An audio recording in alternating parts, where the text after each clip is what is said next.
The question is can you find $1 trillion in order to fund the necessary infrastructures in America? We're not just talking about roads, bridges.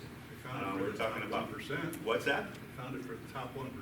I disagree with that, but we'll get into that, I'm sure. But the point that we're trying to figure out is how are you going to pay for not just roads, bridges, but waters, wastewater treatment facilities, broadband for the 21st century is a necessary infrastructure improvement that we need.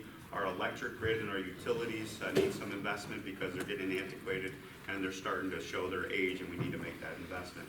Now, the White House did come out, and if you saw the last meetings about 6 months ago, or not 6 months ago, 6 weeks ago, where they got together and the mark was put up to $2 trillion.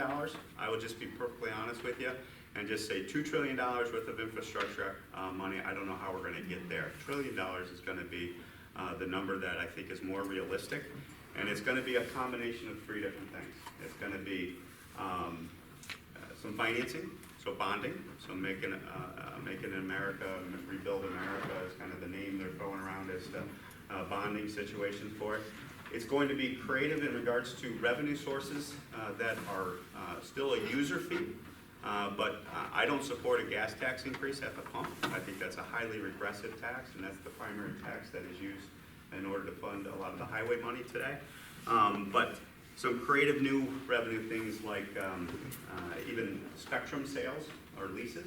So as you go to autonomous driverless vehicles and things like that that are coming down the pipeline, there's a lot of interest in using the technology that is going to control that as a toll in order to come up with a way to get some new revenue into the pot.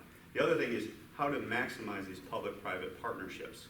There's models across the world that are intriguing to me and to many of us, like what they did in Australia, what they've done in Hong Kong.